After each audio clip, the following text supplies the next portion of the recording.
Bismillahirrahmanirrahim. Assalamualaikum warahmatullahi wabarakatuh.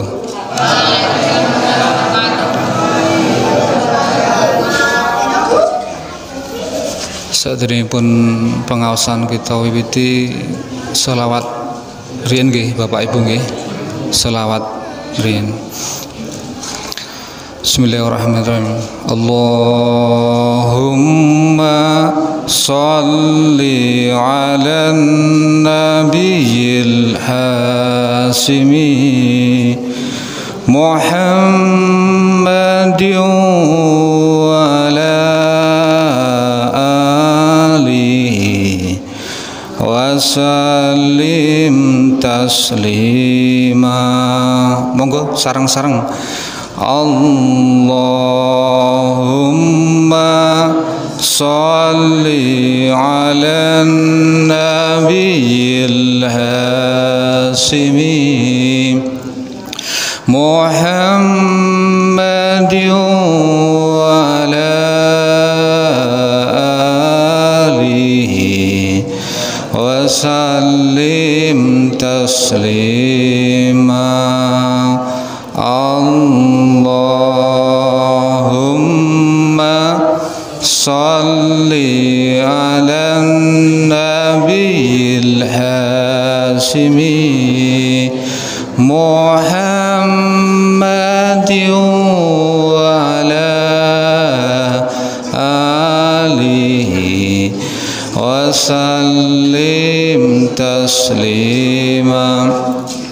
Allahumma sholli wa sallim wa barik alaihi. Al-Fatihah. Bismillahirrahmanirrahim. Alhamdulillahi rabbil alamin arrahmanir rahim maliki yaumiddin.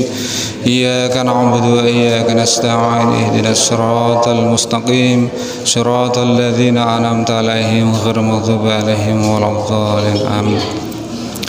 Bismillahirrahmanirrahim. Innal hamdalillah nahmaduhu wa nasta'inuhu wa nastaghfiruh wa na'udzu billahi min shururi anfusina wa min sayyiati a'malina. May yahdihillahu fala mudilla lahu wa may yudlil fala hadiya lahu. Asyhadu an la ilaha illallah wahdahu la syarika lah wa asyhadu anna Muhammadan abduhu wa rasuluh. Allahumma sholli ala sayyidina Muhammad wa ala alihi wa sahbihi ajma'in, amma ba'd. Yang saya hormati Bapak Ketua Takmir Musola At-Taubah Bapak Nur Hadi, soho ibu-ibu, bapak-bapak jamaah pengawasan buka bersama, juga anak-anak ya. Alhamdulillah sebagian ini murid-murid saya di SD Negeri Cerumprit ini banyak sekali ini. Alhamdulillah segala puja-puji hanya milik Allah Subhanahu wa taala. Alhamdulillah Bapak Ibu, pada kesempatan yang mulia ini, di tempat mulia ini, pada waktu yang mulia ini dan bulan yang mulia ini, Allah masih beri kita umur panjang. Mungkin di antara saudara kita, tetangga kita, mungkin keluarga kita juga yang Ramadan tahun dulu masih membersamai kita di musola yang indah ini, tapi mereka sudah dipanggil oleh Allah. Dan alhamdulillah kita masih diberi kesempatan, kita masih diberi waktu, kita masih diberi umur panjang untuk bertemu lagi dengan bulan Ramadan. Maka marilah kita gunakan bulan Ramadan ini dan masih di awal-awal ini untuk senantiasa mendekatkan diri kita kepada Allah Subhanahu wa taala. Jemaah yang dimuliakan oleh Allah Subhanahu wa taala, alhamdulillah kita termasuk hamba pilihan yang dipilih oleh Allah Subhanahu wa taala di antara sekian makhluk-makhluk lain, di antara sekian penduduk dunia. Tadi saya lihat di Google bahwa ternyata penduduk dunia ini sekarang sudah mencapai 7,8 miliar. 7,8 miliar. Dan hanya 1,9 miliar itu adalah muslim. Berarti yang sekian miliar itu adalah orang-orang yang tidak mengimani Allah Subhanahu wa taala. Alhamdulillah kita termasuk yang 1,9 miliar. Kalau di persentase bahwa umat Islam di dunia ini hanya sekitar 24 sampai 25% dari jumlah total penduduk dunia. Dan kita terpilih menjadi seorang yang mengimani Allah, meyakini Allah, mempercayai Allah sebagai satu-satunya Tuhan. Maka ini adalah hidayah yang perlu kita syukuri, jamaah yang dimuliakan oleh Allah Subhanahu wa taala. Dan nikmat hidayah ini, nikmat iman ini harus kita buktikan dengan apa? Setiap perintah-perintah Allah kita selalu sami'na wa ata'na, ya Allah kami dengar, ya Allah kami taat. Termasuk juga di bulan ini Allah Subhanahu wa taala perintahkan kita yaitu berpuasa di bulan Ramadan. Ini adalah perintah dari Allah Subhanahu wa taala, dan insya Allah kita umat Islam sangat faham dan sangat hafal dari perintah Allah Subhanahu wa taala yang ada di dalam surat Al-Baqarah ayat 183. Allah Subhanahu wa taala berfirman, a'udzubillahi samii'il 'alim minasyaitonir rajim. Ya ayyuhalladzina amanu kutiba 'alaikumusiyam kama kutiba 'alal ladzina min qablikum la'alakum tattaqun. Itu perintah Allah dan kita hafal semua. Bahkan anak-anak ini saya yakin hafal perintah Allah bahwa kita diwajibkan berpuasa sebagaimana umat-umat sebelum kita, yaitu diwajibkan juga berpuasa agar supaya apa? La'alakum tattaqun, supaya kita menjadi pribadi yang bertakwa. Tapi ada hadis Nabi Muhammad SAW, beliau mengingatkan kita, juga teguran atas diri kita. Kanjeng Rasul bersabda dalam sebuah hadis, qala Rasulullah SAW, kamin sha'imin laisa lahu min siyami ila ju'wal atos. Kata Rasul, kamin sha'imin, begitu banyak orang, banyak manusia, laisa lahu min siyami, dia tidak mendapatkan pahala daripada puasanya, ilaju wal atos, kecuali atau melainkan dia hanya mendapatkan lapar dan dahaga. Jadi sangat rugi orang, celaka manusia yang ketika hadir bulan Ramadan dia berpuasa tapi dia tidak mendapatkan pahala puasa, hanya dia sudah gugur kewajiban saja. Tapi ketika dia mengakhiri puasanya dia tidak mendapatkan pahala puasa. Ini sayang, sungguh sayang, termasuk orang yang merugi. Maka pada kesempatan yang mulia ini, pada waktu yang mulia ini, di tempat yang mulia ini, saya ingin menyampaikan mengapa banyak orang yang dia berpuasa hanya dapat lapar dan dahaga saja. Jamaah yang dimuliakan oleh Allah Subhanahu wa taala, maka marilah kita maknai dari perintah berpuasa itu secara universal, secara utuh, secara menyeluruh, atau bahasa kerennya adalah holistik, sempurna, menyeluruh. Dari sebuah sabda Nabi Muhammad SAW yang lain, bersabda Nabi SAW, bersabda Nabi Muhammad SAW di dalam sebuah hadis yang insya Allah hafal semua. Man soma Ramadana imanan wahtisaban ghufir lahu ma taqaddamat min dzanbih. Jadi hadis ini saya ingin kupas secara mendalam tentang apa itu hadis Nabi Muhammad SAW yang dimaksud dengan imanan wahtisaban. mansoma, siapa yang dia berpuasa, mansoma Ramadan, di bulan Ramadan, imanan wahtisaban, dengan iman juga wahtisaban, ghufir lahu mata qaddamat min dzanbi, maka akan dihapuskan dosanya yang telah lalu. Jadi kalau saya sebut ini adalah pintu taubat tahunan. Karena apa? Karena dari Ramadan ke Ramadan itu Allah Subhanahu wa ta'ala hapus semua dosa kita. Tapi hanya orang-orang yang tertentu yang dihapus dosanya dalam waktu kurun 1 tahun. Maka ini sangat luar biasa. Monggo Pak Haji, monggo pinarak mriki, monggo tasih kosong Pak Haji.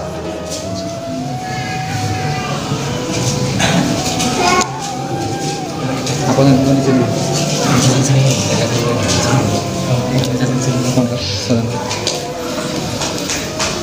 Kita lajengaken malih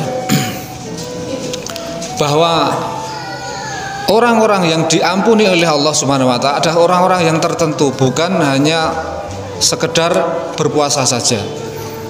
Syaratnya adalah imanan wahti saban.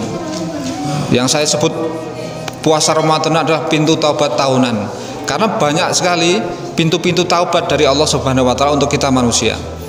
Karena kita al-insanu mahalul khata' wa nisyan. Manusia itu adalah tempat lupa juga salah. Jadi kita itu mengaku atau tidak, kita itu tempatnya lupa dan salah.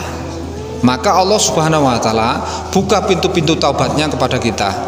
Ketika kita maksiat, kita berbuat dosa, Allah buka pintu taubatnya sama istighfar. Setiap istighfar kita, maka itu akan menghapus dosa. Ketika kita wudu, maka setiap tetes air yang mengering dari anggota tubuh kita itu juga membersihkan dosa.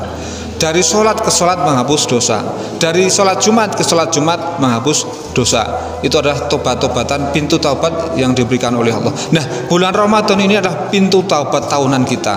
Maka sungguh rugi ketika datang bulan Ramadan kita tidak termasuk hamba-hamba yang diampuni oleh Allah Subhanahu wa ta'ala. Maka syarat pengampunan Allah ini ada 2, imanan wahdi saban. Kita dengarkan ulama mengatakan apa itu yang dimaksud dengan sabda Nabi Muhammad al-iman itu. Al-iman di sini adalah para ulama mengatakan al-i'tiqadu bi fardiyati saumihi. Artinya adalah iman yang dimaksud imanan di sini adalah maksud dari imanan pada lafadz hadis itu adalah meyakini akan kewajiban berpuasa, meyakini bahwa puasa bulan Ramadan itu wajib. Yang selanjutnya adalah dengan wahtisaban itu para ulama mengatakan adalah tolabus sawabi minallahi ta'ala. Sedangkan yang dimaksud ihtisaban adalah mencari pahala dari Allah Subhanahu wa ta'ala. Imam Asy-Syafi'i mengatakan bahwa maknanya adalah al-iman adalah membenarkan juga percaya. Jadi ketika dasar kita puasa itu iman, benar dan percaya, yakin itu adalah perintah Allah, itu sudah satu syarat sudah kita pegang, kita dapatkan. Tapi kadang-kadang kita memaknai iman itu hanya sekedar percaya, sekedar yakin. Iman itu harus tasdiqu bil qalbi, iqraru bil lisan, amalu bil arkan. Iman itu adalah membenarkan di dalam hati, meyakini, percaya bahwa tidak ada ilah selain Allah, juga diikrarkan lewat lisan dengan kita memperbanyak menyebut asma Allah, juga kita amalkan iman itu dari anggota badan kita dengan akhlak, dengan perilaku yang terpuji. Itu makna iman yang menyeluruh. Lalu selanjutnya adalah iktisaban di sini adalah hanya semata-mata mencari pahala dari Allah, mengharap pahala dari Allah Subhanahu wa ta'ala. Maka harus betul-betul kita introspeksi diri. Kita puasa itu bukan karena saudara, kita bukan puasa karena istri yang bapak-bapak, karena istrinya puasa ada rasa tidak enak, akhirnya dia bersuami berpuasa. Ada seperti itu. Ada yang dia berpuasa karena tidak enak pada suami, suami berpuasa, istri tidak berpuasa. Ada bahkan yang berpuasa itu karena dia anaknya berpuasa, putra putrinya berpuasa. Nah, maka dia dengan terpaksa malu dengan anaknya, putra putrinya berpuasa, maka dia berpuasa. Juga mungkin malu dengan tetangga, atau mungkin karena motif lain. Berpuasa bukan karena Allah Subhanahu wa ta'ala. Jadi kita harus meluruskan niat. Apa yang dimaksud niat itu adalah, niat itu bahasa Arab. Yang dimaksud niat itu adalah maksud yang ada di dalam hati nurani kita. Jadi setiap amal ibadah, innamal a'malu bin niat. Innamal a'malu bin niat. Sesungguhnya amal ibadah itu tergantung pada niat kita. Maka setiap hari ketika kita beribadah, kita harus meluruskan niat. Ini benar tidak karena Allah atau karena selain Allah. Jadi kita harus betul-betul ketika kita berbuat, niatnya harus karena Allah.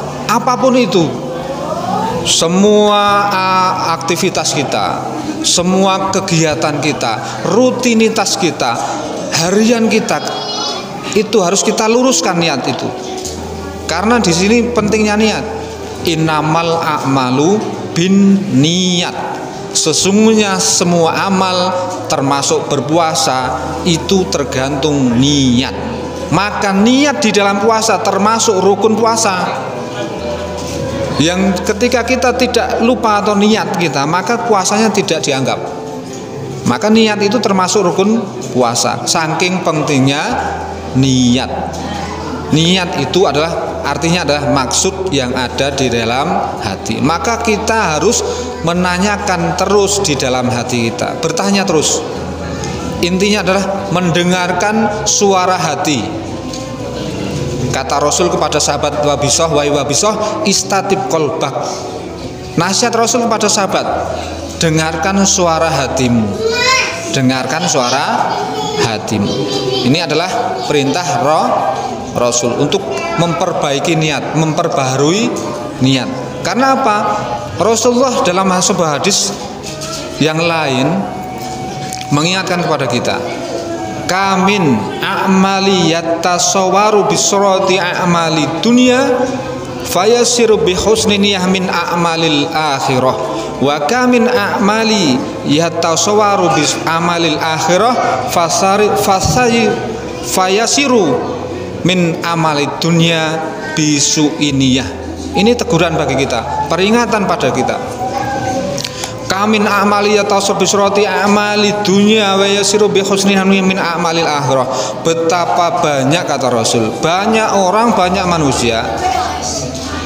Kamin amali, dia beramal, ya tasawaru bi surati amali dunia, dia beramal perbuatan-perbuatan dunia. Contohnya begini, perbuatan dunia. Misalnya Pak Nur jadi Pak RT, itu adalah profesi dunia. Beliau melayani warga Tegal Windy, itu adalah amalan dunia. Tapi kalau Pak Nur ini niatnya karena Allah, menjalankan perintah Allah, maka amal yang tadinya dunia, amalan dunia, jabatan dunia, itu akan menjadi amalan akhirat. Karena apa? Bi husni niyah, karena bagusnya niat. Ibu-ibu, ini ibu-ibu itu luar biasa. Dari mulai menyiapkan makan sahur, dari bangun pertama awal jam 2, jam 3 sudah bangun, menyiapkan masakan, makanan hidangan untuk sahur, menyiapkan hidangan minuman. Itu amalan dunia. Mencuci piring, mencuci baju, ya toh, membersihkan lantai atau membersihkan rumah, itu amalan dunia. mungkin membantu suaminya bekerja ke kantor, atau mungkin ke sawah, atau mungkin jualan atau berdagang ke pasar, itu amalan dunia. Tapi kalau ibu-ibu itu diniatkan di dalam hati, ya Allah, saya ini hanya hambamu, hamba niat ya Allah, usaha ini adalah untuk menjalankan perintahmu ya Allah, karena bekerja itu perintah Allah, bisa menjadi amalan akhirat. Maka semua amalan-amalan yang dikira amalan dunia itu akan nanti berbuah pahala di akhirat, berbuah surga di akhirat, kalau didasari dengan baiknya niat. Tapi kata Rasul sebaliknya, wa kamin a'mali yatasawwar bisurati a'malil akhirah wa yasiru min a'mali dunya bisuin niyah. Betapa banyak, kata Rasul, banyak sekali orang yang dia amalan akhirat. Contohnya dakwah itu amalan akhirat. Saya di mimbar ini, di forum ini, di sini adalah amalan akhirat. Tapi ketika saya tidak memperbaiki niat supaya saya dikatakan seorang yang pandai ceramah retorika atau dai atau mubalik, itu sudah menjadi amalan dunia, hanya dapat pujian saja, tapi di akhirat tidak dapat apa-apa. Jabatan takmir di sini itu adalah amalan akhirat. Menjadi imam amalan akhirat. Menjadi seorang, misalnya kita setiap azan kita muazin, itu amalan akhirat. Menjadi misalnya kita ahli masjid, ahli ibadah, sering ke masjid, itu adalah amalan akhirat. Tapi kalau kita niatnya adalah buruk, hanya ingin mendapatkan sanjungan atau bahasa agamanya riya, maka itu tidak akan mendapatkan apa-apa di akhirat, hanya dia mendapatkan hanya di dunia dengan pujian semata. Ini adalah harus kita benar-benar meluruskan niat kita. Alhamdulillah ini hidangan sudah mulai berdatangan. Mudah-mudahan tetap khusyuk ya, tetap khidmat ya. Matur nuwun Mas ya. Matur nuwun. Jamaah yang dimuliakan oleh Allah Subhanahu wa taala. Maka saya tutup mungkin sebuah hadis ya. Sebuah hadis yang cukup panjang dari sahabat Abu Hurairah radhiyallahu anhu. Beliau sahabat Rasul yang beliau dikaruniai umur panjang dari sekian sahabat Rasul. Namanya sahabat Abu Hurairah. Maka sahabat Abu Hurairah ini banyak meriwayatkan hadis-hadis. Di antaranya hadis yang sangat ingin bacakan, bahwa hadis ini juga banyak diriwayatkan oleh imam ahli hadis. Diriwayatkan oleh banyak imam ahli hadis. Di antaranya Imam Muslim, Imam An-Nasa'i, Imam Ahmad, Imam Al-Baihaqi dan lain-lain.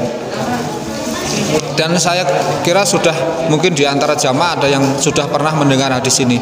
Ini hanya untuk mengingatkan kita kembali akan pentingnya niat atau maksud hati di dalam hati kita. Yaitu dikisahkan, diriwayatkan oleh Imam At-Tirmizi, Ibnu Hibban dan juga Imam Al-Hakim, ada tiga orang. Ada tiga orang, dia ahli, yang pertama adalah seorang ahli ibadah, dia seorang mujahid, yang satunya adalah seorang dermawan. Ada tiga profesi.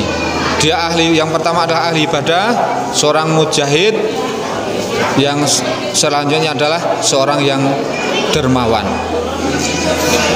Dan mereka dengan amalan itu berharap menjadi ahli surga, menjadi penduduk surga. Tidak dapatkan surga, alih-alih dapat surga, tapi dia malah dimasukkan ke dalam neraka. Diceritakan bahwa yang pertama adalah yang dipanggil adalah menghadap Allah adalah ia merupakan seorang pria yang mati syahid. Orang pria mati syahid ini mengaku banyak nikmat yang diberikan oleh Allah kepadanya. Maka Allah bertanya kepada beliau, pada pria yang dia adalah syahid. Kata Allah, firman Allah kepadanya, bertanya kepadanya, apa yang telah kamu perbuat dengan berbagai nikmat itu? Maka Mujahid ini menjawab, saya telah berperang karenamu ya Allah, sehingga saya mati syahid. Allah pun menyangkalnya. Kata Allah, firman Allah, kamu dusta, kazabta, kamu dusta. Kau berperang agar namamu disebut manusia, dipuja-puja manusia, dibangga-banggakan manusia. Engkau berperang hanya karena engkau ingin dikata seorang pemberani, dan ternyata kamu memang disebut-sebut seorang yang pemberani. Maka kemudian Allah memerintahkan agar amalnya dihitung di hadapan pengadilan Allah. Maka ketika dihitung, dihisap amalan Mujahid ini adalah ternyata ia termasuk ahli neraka, dan akhirnya Mujahid ini diseret ke dalam neraka oleh malaikat. Dan orang kedua dipanggil oleh Allah Subhanahu wa taala. Orang kedua dipanggil oleh Allah Subhanahu wa taala yang merupakan seorang alim, ahli agama, seorang alim. Dia penuntut ilmu yang mengamalkan ilmunya, dan dia juga mengajarkan Al-Quran. Maka seperti orang pertama, Allah bertanya hal yang sama, apa yang telah engkau perbuat dengan berbagai nikmatku itu? Kata Allah. Maka sang ulama itu menjawab, ya Allah, saya membaca, saya mempelajari Al-Quran, saya mengajarkan Al-Quran ya Allah, karena engkau, niat hanya karena engkau ya Allah.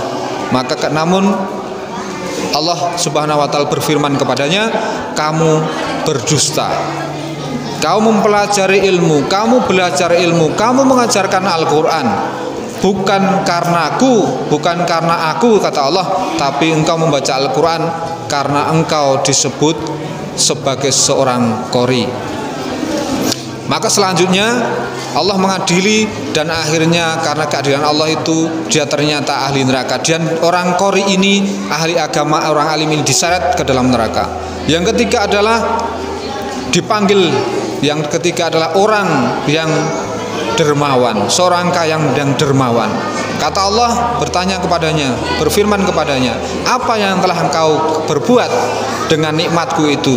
Maka sang dermawan pun sama, menyatakan, ya Allah, aku bersedekah itu karenamu ya Allah. Harta kekayaanku yang aku punya itu, yang aku sukai itu, aku dermakan, aku sedekahkan karenamu ya Allah.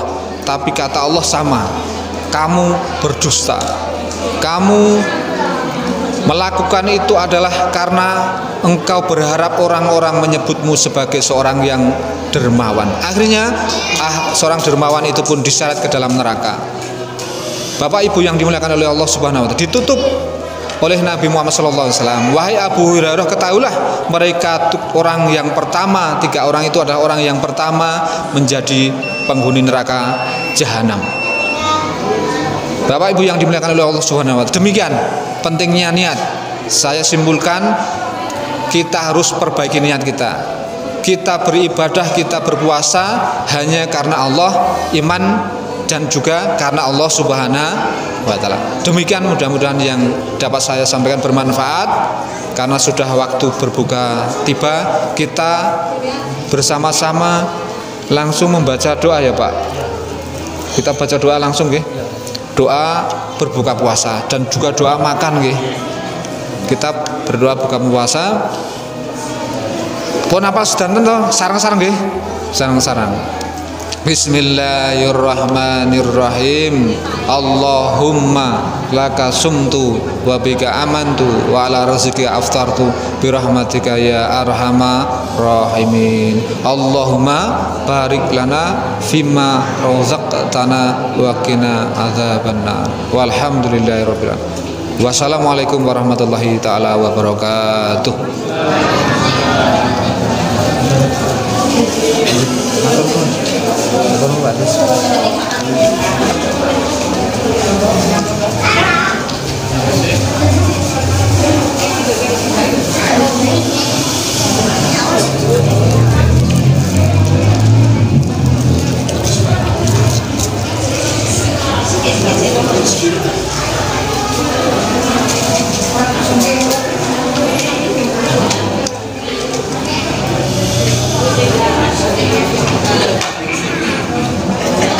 Butuh?